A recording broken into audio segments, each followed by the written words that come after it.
Hi everyone, it's Danielle with Northlawn Flower Farms. I can't believe it's already the last day of August. So I thought I really better get out here and film a garden tour if I want to call it the August garden tour. So I'm just going to spend some time this morning walking around the garden, showing you how things are growing, what's blooming. We had a couple more storms come through, so you know how that goes, but still some really nice things to see. And as usual, Rocky is here with us in the garden. So we can just start here right at the entrance. And I'm just really thankful that I decided to go ahead and splurge on some different colored coleus this year. So I have my kind of hedge here of Bergarten sage, which I've had for 2 years. And then the Velveteen Coleus is just looking beautiful and just such a wonderful contrast to that Bergarten sage. And I seeded in a video, I believe, some Tithonia. And you can see it's past the roof line of our addition at this point. Hasn't put on any blooms yet. These orange blooms that you see here are some more things I seeded in. This is orange oriole zinnia, which is a nice zinnia there. We'll also see some succession planting, which is the way I like to run our farm. Rather than having a whole bunch of blooms at once, I really try to space things out.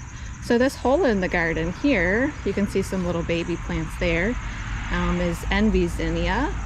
So they'll be coming on, well, let's see, probably the very beginning of October, you'll see those blooming. The firelight hydrangea, just a beautiful color. And that firelight is just a baby, they get really big. That nice grass back there is Miscanthus cabaret, which gets really big. I have one that's quite a bit larger than that. A beautiful lime-colored spirea. The obedient plant is kind of starting to bloom, but I'll try to do a tour in September once it's really going because it's quite the show. And it's called obedient plant because you can actually move the stems. You can cut them and then kind of move the stems however you want with your hands, and they'll actually stay however you put them. That's where they got their name. You'll see a little bit of cleome everywhere and a little dotting of sunflowers throughout my garden. I just had to rip out quite a few sunflowers because we've just had these crazy wind and rainstorms whipping through. The meteor shower verbena is really looking great, and I think I'll plant a lot more of this next year. The butterflies really like it, and I really like it as well. Down here we have some pink lantana, which I've loved lantana for many, many years. I see a lot of little skippers visiting this area.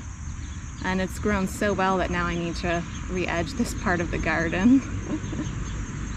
I cut my salvia back and it's starting to give me a second flush. I think some people asked me on one of the tours what this perennial is, and it's called Joe Pyeweed.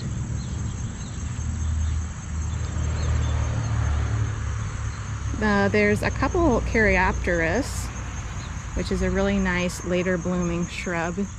You can see it just kind of starting to bloom there, not quite.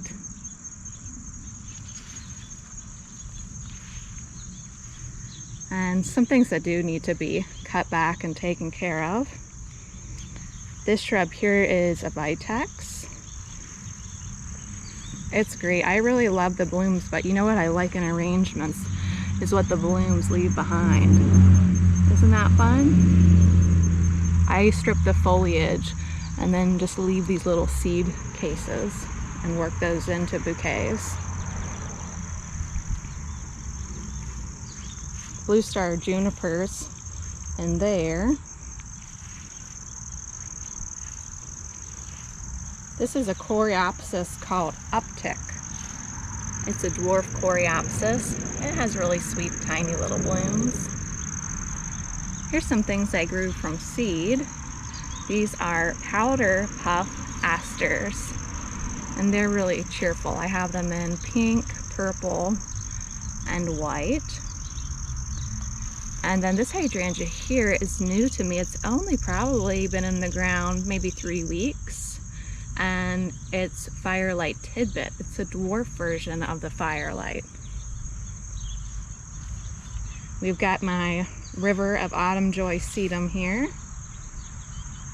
which kind of runs back there throughout the garden. Then we're coming on to the zinnias. This is my first planting of zinnias that I did very early in the season. You can see them here on this side of the border, and they're on that side of the border as well. So the varieties that you're going to be seeing here, this one here, the pink, is called Luminessa. Look at the purple asters. These are a little bit past, but they're really great. So easy to grow from seed. This one's Canary Bird Zinnia. Really nice and cheerful, and I think it grabs people's attention. Here's a white powder puff aster. Isn't that nice? David's Phlox is still going strong there. And I don't know if you can see back there in my jungle, but we do have a ginger wine 9 bark that I cut on super heavy all year. It pretty much gets hacked back to the ground because I like to use it so much. And then there's a boxwood there that I also like to use for cuts. And this whole area had sunflowers, and I had to go ahead and remove them because of the storm. Another limelight, and some of these panicles are just huge this year. I mean, look at that one. If I can put my hand up next to it, you can really see it's just really such an easy care shrub. All the hydrangeas are. But if you've ever had a hard time with hydrangeas, go with a panicle hydrangea. You just are going to win every time with those kind. So you see cleome just everywhere in my garden. I guess this is the first dahlia we'll see along the tours, this beautiful red dahlia. I got this from an Amish stand for $1. It was just a little cutting. It didn't even say dahlia, it just said red. And I could see by the leaf it was a dahlia. So it's worth it for $1, right? This hydrangea here, let me see if I can get close for you, is called Pinky Winky.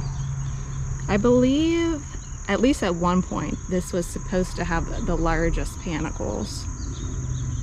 I'll have to double check if that's still true or not, I'm not sure. And so then down below that is Sedona Sunset Coleus, which is really great. And what I've done is stuck in some teddy bear sunflower seeds in between. So like you can see right there, you know, and here we'll have those little tiny teddy bear sunflowers sticking up in about a month. My Annabelle's all done. I really need more Annabelles in my life. Don't we, Rocky? And you can see back there, the sun might be a little hard to see, but there is a Dahlia, a Japanese maple, and some Rebecca back there. There's also an Abelia berry back there, but I'm not sure we can see it at this point in the season. Here's a new shrub I just got in the mail about 2 days ago to trial. It's called My Monet Weigela. And look at the beautiful variegation on that leaf, you know? Isn't that a nice pop of color in the garden and really something different? And it'll get a really nice pink bloom in the spring.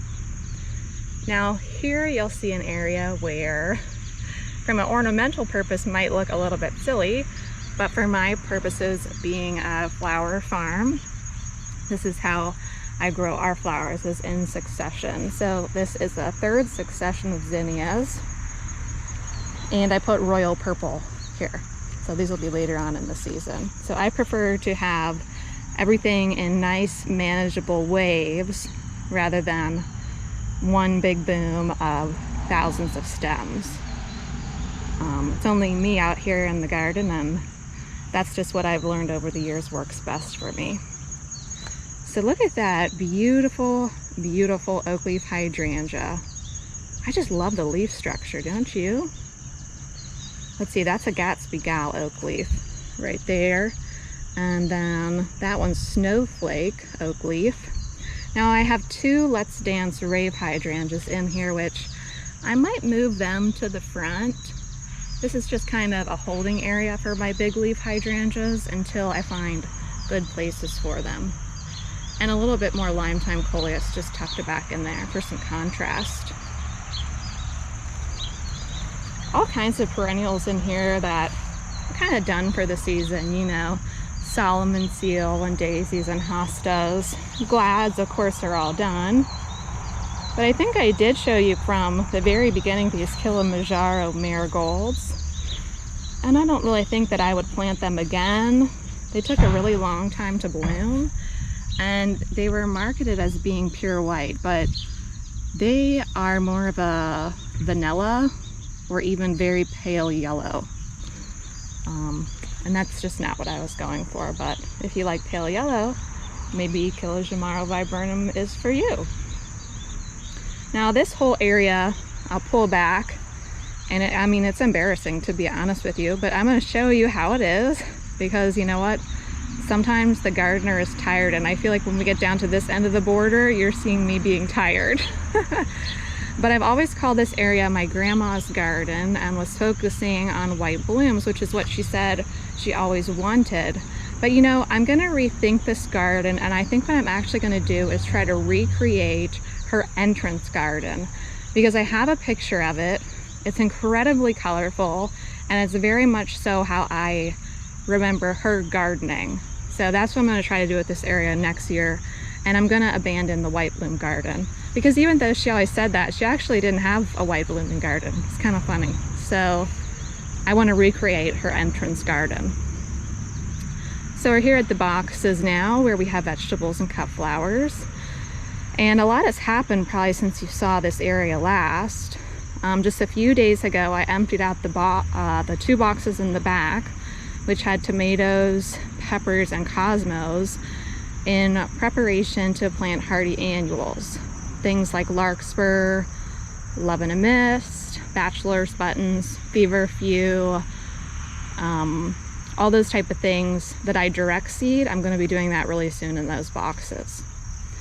So in this box, and if you've been following my tours for a while, this should look pretty different from the last time you saw it. So with just some basil in the front, but then these envy zinnias, which really are always just so useful. If an arrangement just needs something and I can't figure out what, I pick a couple of these envy zinnias and I'm like, yes, that's what it was missing. It always goes. The color always goes with anything. Have you seen people use peppers in arrangements? I would like to be so bold and creative to do that.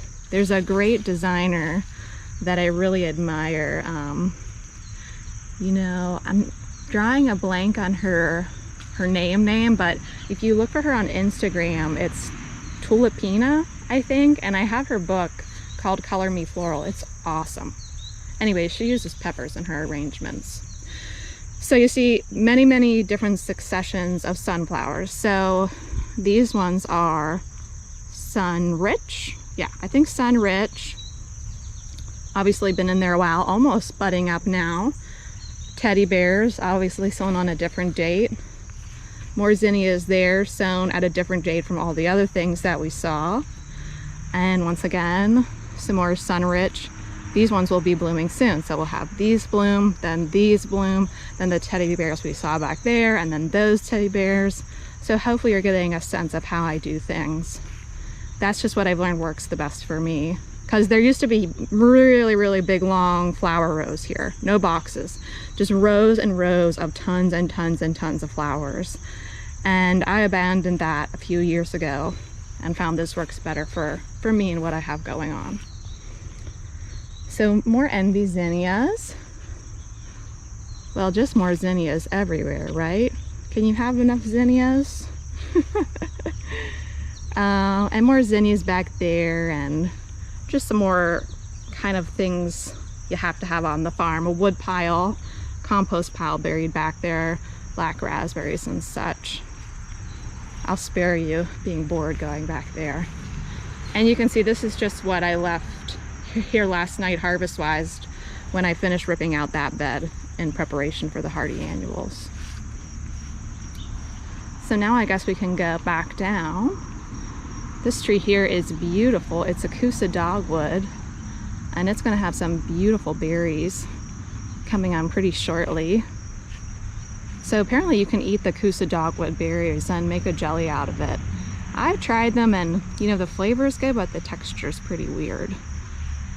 Then here we have our Macintosh apple tree, looking good. We've been doing some testing to see if they're ready, and I've just been picking them as I've been kneading them. I love making, you know, little hand pies and muffins and all kinds of unhealthy creations, to be honest with you. And that's our summer Rambo apple tree, and she's done for the season. So we can come over here to this garden, which I recently expanded this year. So what do we have going on over here? We have Bananarama lantana.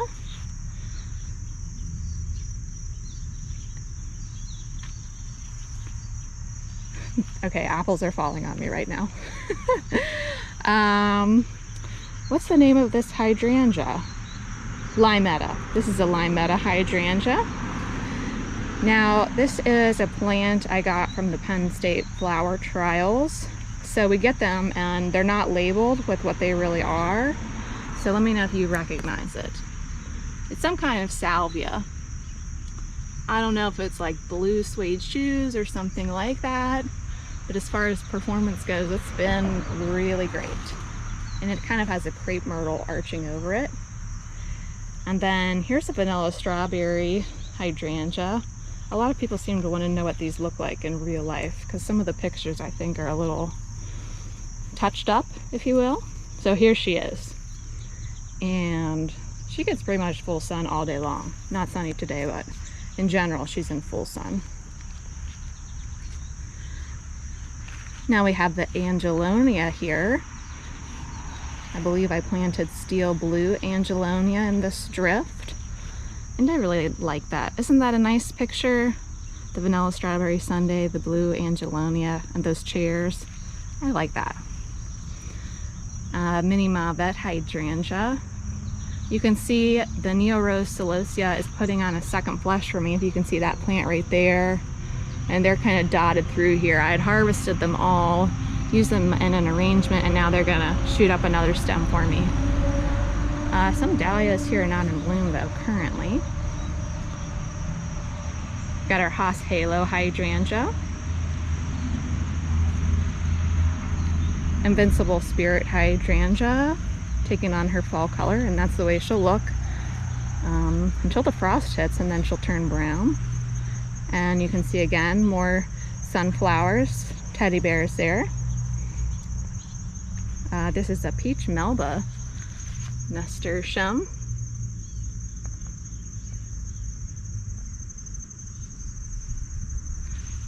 So now we can go down this side of the border, and I have some really exciting things that I want to show you. First is this Lime nicotiana. I believe some people call this flowering tobacco. But that's really, really lovely. And I just seeded in a few of these. I think I have about 5 of them to cut from, but they're great. And we'll probably skip over these zinnias because it's the same exact ones that are on the other side. Another limelight hydrangea. I really should be getting out here now and really picking pretty much all of them for drying. Might give them just a few more days, and then they're coming inside for Christmas. All right, so down here we have the Quist Purple Gomphrena, which is just so fun and is a wonderful dried flower, a wonderful everlasting, if you will. And let me tell you, I read this really awesome and inspiring book. It was called Everlastings. It's by a lady over in London, and these modern floral or dried floral designs that she creates it's really something to behold. You know, I love a good flower book. It's definitely worth checking out. I'll try to find a link from Amazon and put it in the description. So as we're speaking of everlasting, so you can see my straw flowers are still going pretty strong over here. And of course the Winecraft Gold Smoke Bush, I think she's stealing the show over here. And I don't blame her. I mean, look at her, she's gorgeous. Some mums tucked in. You see a lot of damage there from the hailstorms that we've had. These storms were so bad that we're actually getting a new roof. Our car was damaged, so it's really been a hard year as far as keeping up with the destruction of the weather. It seems like I get everything tidied up and then, you know, a 5-minute storm can just wreak havoc. Anyway, back to the positive. These are Prairie Sun Rudbeckia, and don't you love their dainty green center? I know I do. More straw flower here. And so that's probably mainly what might be of interest over here. So we can say goodbye to what I call the main garden walk and head over to the driveway garden.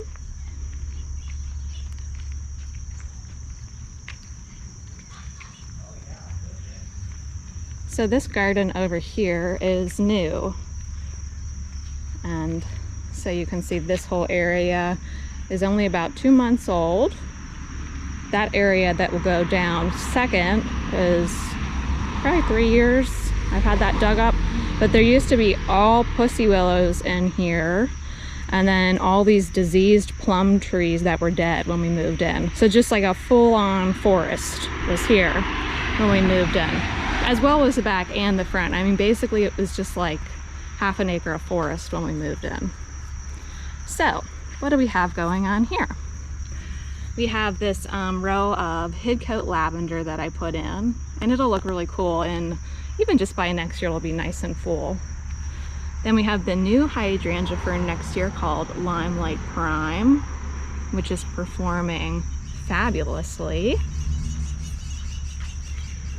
I put in a heuchera called Glitter and a lovely purple colored sedum with these beautiful fuchsia blooms, which I really enjoy. And then backed up by the Denver Daisy Rudbeckia, which is really fun.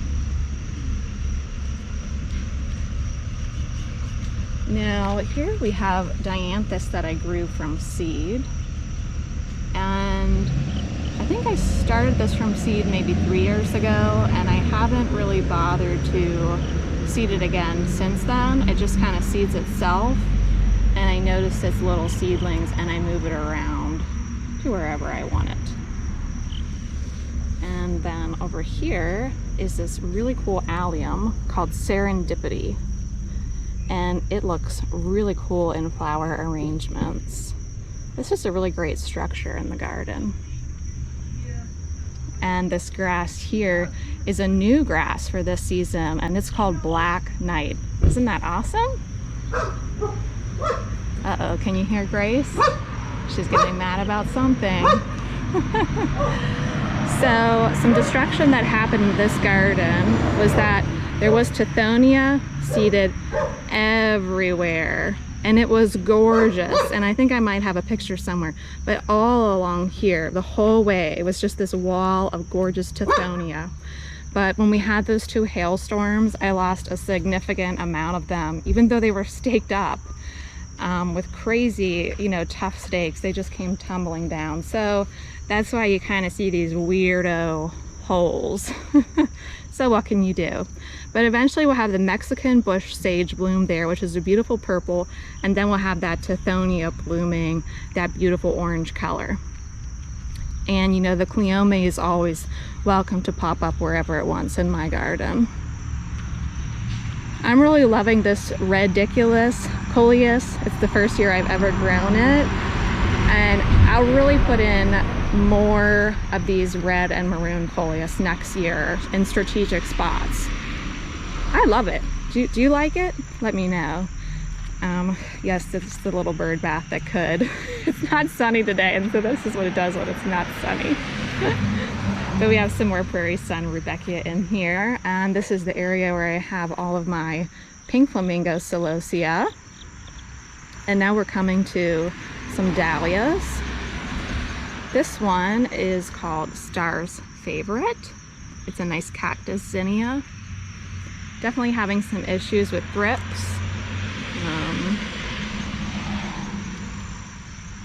And some salvia that actually just popped up from last year. This dahlia is called Peter's Glory. You can see the thrips on there. Sorry, I'm not sure how to get the GoPro to focus better. If anyone knows how to do that on the touchscreen, please help me out. Now I have Limetime Coleus down below here. And I really like the color contrast, but you know what? I think I put it too close to the Ridiculous Coleus because the structure of the leaf is exactly the same. I think they're just too close together. It's two of the same, too close together. So I need to rethink the placement of that for next year. Now I wish I could tell you the name of this dahlia, but unfortunately the marker on my tag washed away. So if you recognize that, I sure would love your thoughts. And anyone who grows a lot of dahlias, I'd love to hear some of your favorite varieties. So you can see I have more dahlias in here, but they've been thoroughly cut at this point. So I do try to post pictures on Instagram as things come into bloom before I cut them. Here is what seems to me to be almost a true blue. And it's a salvia called Big and Blue. And the hummingbird seems to really appreciate that. There's a fig there in the back. And now we come on to our Cortland apple tree. If we can see that. Well, those ones don't look so good. But my husband's been harvesting these and I've been cooking with them. So there's that garden. Now we can go to the front. I don't think I've shown you the front in a long time because generally speaking, I'm thoroughly embarrassed of it. But just for a frame of reference, when we moved here, this area was a complete nightmare. It was full of all mimosa trees, junk trees like Tree of Heaven, every kind of tree you don't want to pop up. It was just full of them in here. So we really had to excavate this area. This area is pretty much full shade. It gets about 2 hours of sun. And also I'm very limited because all of our piping goes underneath the ground. It actually, there's like a hole there from a pipe. So it goes underneath the ground and out onto the road. So even though it would be wonderful to expand this, I can't. I'm pretty limited to this little area. And you know, it's really loud up here on the main road, but I'm gonna tell you what my plan is for next year. You can see what you're seeing here is all this hail damage. I think what I'm gonna do is take all of these hostas out. I think I'm even gonna take the rhododendrons out and the grasses, and I'm gonna replace this whole area with some kind of hydrangea. And I'm kind of thinking incredible. Then I thought, well, maybe like an old-timey big leaf, or maybe Let's Dance Rave, or something from the Let's Dance series. But just something up here that blooms, that looks good for a long time, and that honestly won't mean I have to spend a lot of time up here. Well guys, I think that's pretty much it. We only missed just a small section of the garden along the other side of the house, but I'll show you that some other time. But mainly, I just want to thank you so much for spending some time out here in the garden with me today. You know, it's been quite the crazy year, hasn't it? I don't know about you, but I've definitely struggled. Just, you know, I can't see my gardening friends. I would normally be going to the nursing home all the time and doing gardening projects there with the master gardeners. Gosh, you know, it's just still all canceled. So I'm really thankful for the people that I've been meeting here on YouTube. I just love hearing about your gardens. You know, there's just so much to learn from other gardeners, and I just feel like gardeners are such wonderful, kind people who are always willing to share what they know. And just provide that support and love and nurturing. I guess the gardener really is a nurturer, aren't they? Well guys, I sure hope you have a wonderful day out in your garden. And I guess probably by the time that you watch this, I need to say happy September and happy gardening. Bye.